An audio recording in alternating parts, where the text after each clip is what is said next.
Most women don't feel drained because they're doing too much. They feel drained because their energy house is out of balance. Today, I want to share a Maori wellbeing model called Te Whare Tapa Whā. It's really shaped how I view energy. And once you see your energy through this lens, you'll be able to see exactly where your energy leaks are and how to restore them. You're listening to Step Into Your Awesome with mindset coach Saskia Clements, your personal guide to creating a life filled with clarity, courage, and energy. Hello, gorgeous. Welcome back or welcome anew. Today we're diving into a model that sees your well-being as a whare or a house.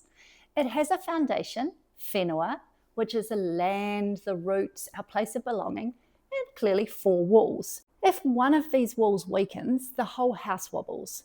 But if we strengthen just one, it has a dramatic impact on our whole sense of energy. In Te Whare Tapa Whā, the foundation is the whenua.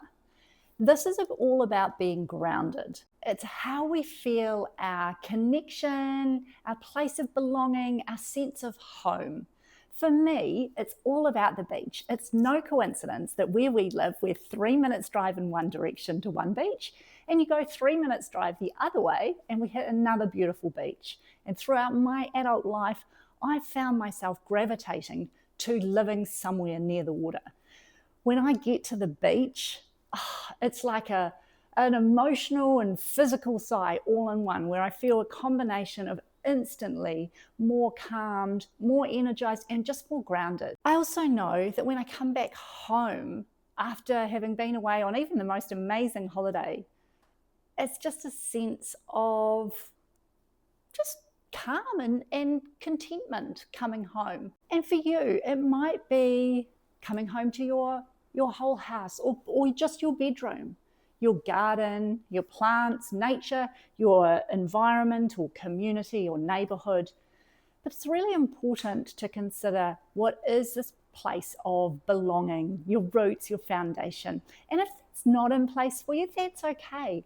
But it's a useful thing to consider and to explore. Now let's look at the 4 walls. The first one is taha tinana, or our physical well-being.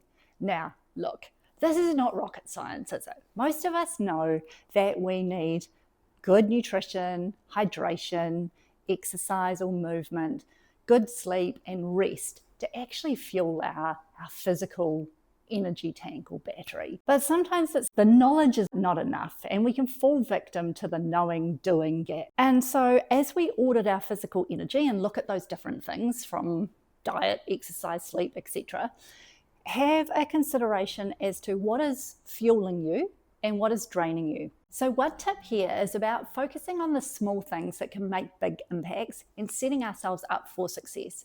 So I had a client recently and she found that one thing that was having a big impact on her physical well-being and energy was scrolling at night on her phone and staying up way later than she ideally wanted to. We came up with a super simple fix, and that was buying a dedicated alarm clock and just docking her phone in another room overnight. Problem solved, earlier to bed, better sleep, much improved energy.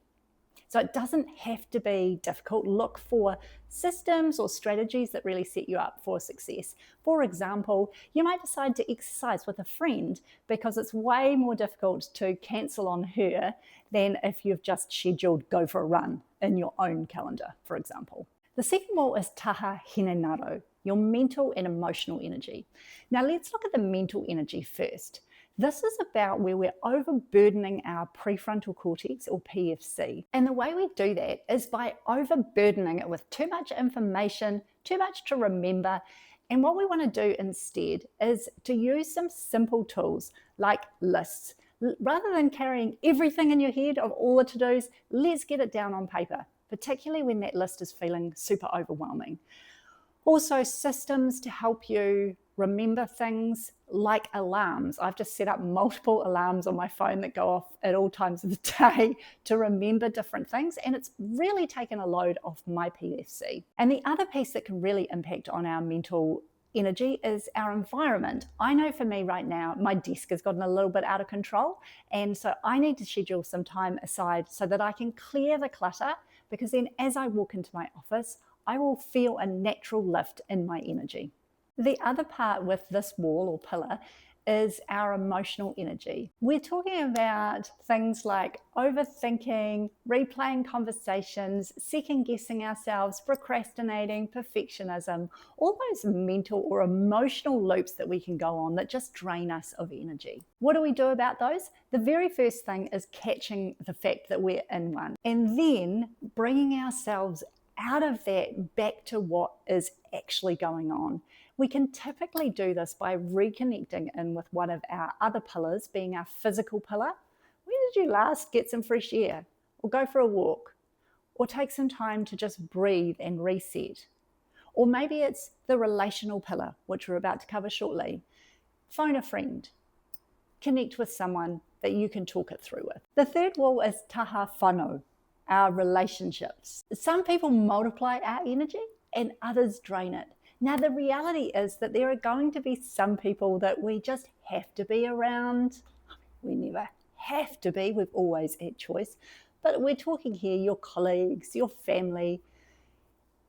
You need to spend some time with people that may not necessarily energize you. So just allowing yourself to recognize what you can control, what you can't, and how you can put some boundaries up with those around you that are not necessarily energy multipliers. And of course, outside of that, who do you choose to spend time with that lifts you up, has you feeling good? I know I can come off a call with my awesome club women and I'm buzzing for hours. That is energy multiplied right there. You know what drains you of energy is people pleasing. And the fourth wall is taha wairua, your spiritual energy. Now, I see this coming from two places. One is our sense of purpose or what lights us up, and the other is something bigger than ourselves. So let's look at our sense of purpose. That can come from our career, but it may not necessarily. So you might be doing something in your job that feels like it. You've found your calling.